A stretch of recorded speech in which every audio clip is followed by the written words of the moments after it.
Police station में बंद कर दिया जा रहा है, इससे डरने वाली नहीं है भारत की जनता, भारत के नौजवान। ये शहीद भगत सिंह का देश है, नेताजी सुभाष चंद्र बोस, गांधी जी, अशफाक उल्लाह खान, राम प्रसाद बिस्मिल का देश है। इस देश ने बहुत कुर्बानियां दी हैं। देखिए, ये पुलिस जो है ना, इस देश की जनता के जितनी नहीं है। इस देश की जनता जितनी है ना, पुलिस की संख्या उतनी नहीं है। देश की जनता इतनी परेशान हो चुकी है। कभी नोएडा में एक बहू को जला दिया जाता है दहेज के लिए, और फिर बोला जाता है कि दहेज कानून का जो है वो मिसयूज होता है।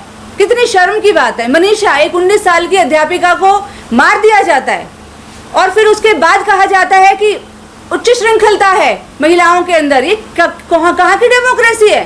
कौन ये लोग ये नैरेटिव फैला रहे हैं?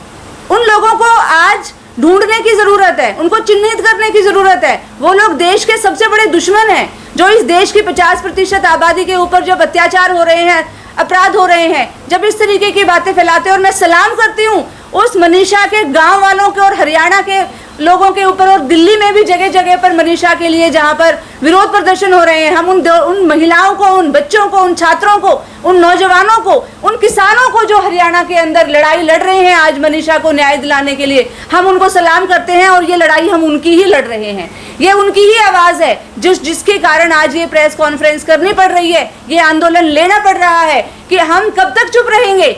यहाँ पर आज मनीषा की बारी है, निक्की की बारी है। कहीं एक डॉक्टर, आरजी कार हॉस्पिटल के अंदर डॉक्टर को मार दिया जाता है। कल को मैं यहाँ बैठी हूँ, ये महिलाएं यहाँ बैठी हैं, हमारा नंबर कब आएगा बता सकते हैं? इसका कोई नहीं बता सकता। कभी भी हम शिकार बन सकते हैं, क्योंकि गंदगी हवाओं में है, अत्याचार, अपराध इस देश की हवाओं में रच बस चुका है। तो वो गंदगी कब मेरे ऊपर पड़ सकती है, कब मेरी बेटी के ऊपर पड़ सकती है, कब मेरी बहन के ऊपर पड़ सकती है, कोई नहीं बता सकता इसके लिए। इसलिए लड़ाई लड़ना जरूरी है, और लड़ाई लड़ेंगे, और लड़ाई लड़कर अपने अधिकार लेंगे, महिलाओं की सुरक्षा हासिल करेंगे। महिलाओं की जो सुरक्षा है, जो समानता है, वो कोई हमें परोस के नहीं देगा थाली में। उसके लिए लड़ाई लड़नी पड़ेगी, चाहे कितनी कुर्बानी देनी पड़े। डेमोक्रेसी की लड़ाई जो थी वो काफ़ी साल पहले लड़ी गई। अब दूसरी लड़ाई लड़ने की ज़रूरत है, क्योंकि बात अन्याय और न्याय की है। जो अन्याय करते हैं उनको कोई परमिशन लेने की ज़रूरत नहीं है। यहाँ पर उड़ीसा के अंदर लड़की को जलने पर मजबूर किया जाता है, मरने पर मजबूर किया जाता है, उनको कोई परमिशन की ज़रूरत नहीं है। लेकिन जब दिल्ली में उसके खिलाफ प्रोटेस्ट होता है, तो फिर हमें 10 दिन पहले हमने परमिशन क्यों नहीं ली, इसके लिए उठा के और रात 9 बजे तक पुलिस स्टेशन में बंद कर दिया जाता है। तो ये लड़ाई इस चीज़ की है। अगर न्याय चाहने वालों के साथ ऐसा किया जाएगा, तो आप सोच सकते हैं कि अन्याय करने वालों के हौसले कितने बुलंद हो रहे हैं। नोएडा के अंदर एक लड़की को जला दिया जाता है। छात्र फीस वृद्धि जब करते हैं यूनिवर्सिटी वाले, कॉलेज वाले, तो कोई किसी चीज़ की परमिशन की ज़रूरत नहीं है। लेकिन जब छात्रों के द्वारा फ़ी हाइक का विरोध किया जाता है, तो उनके ऊपर देशद्रोह के मामले लगा दिए जाते हैं।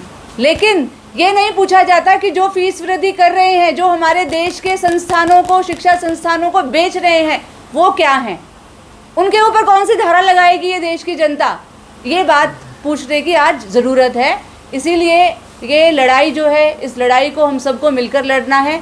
इसको देखना चाहते ही नहीं हम ऐसी चीज़ कि जो आज 2014 के बाद से जो बेरोजगारी के हालात हैं, वो सारे रिकॉर्ड तोड़ चुके हैं। 45 ईयर्स की रिकॉर्ड तोड़ चुकी है बेरोजगारी।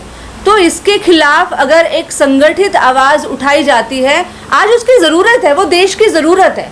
उसके लिए किसी को भी अधिकार नहीं है कि छात्रों को, टीचर्स को उठाकर पूरे दिल्ली में उनको दिल्ली भ्रमण करवाया जाता है, और फिर उनको किसी ऐसी जगह छोड़ दिया जाता है जहाँ से घर जाना भी मुश्किल है। ये आज डेमोक्रेसी की भारत की ज़रूरत नहीं है। भारत की ज़रूरत है एक संगठित आंदोलन, महंगाई के खिलाफ, बेरोजगारी के खिलाफ, शिक्षा की समस्याओं के खिलाफ, privatisation of education, commercialisation of education, national education policy 2020 के द्वारा जो स्कूल का क्लोजर और मर्जर किया जा रहा है, पूरे देश भर में लाखों स्कूल बंद कर दिए जा रहे हैं, इसके खिलाफ आज सड़कों पर उतरना ज़रूरत है। और एक संगठित, एक सस्टेन मूवमेंट होना चाहिए। और ये पुलिस स्टेशन में बंद कर दिया जा रहा है, इससे डरने वाली नहीं है भारत की जनता, भारत के नौजवान।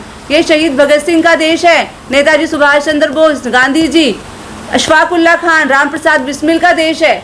इस देश ने बहुत कुर्बानियां दी हैं, तो अब अपने अधिकारों के लिए लड़ने के लिए भी ये छात्र नौजवान पूरी तरीके से तैयार हैं।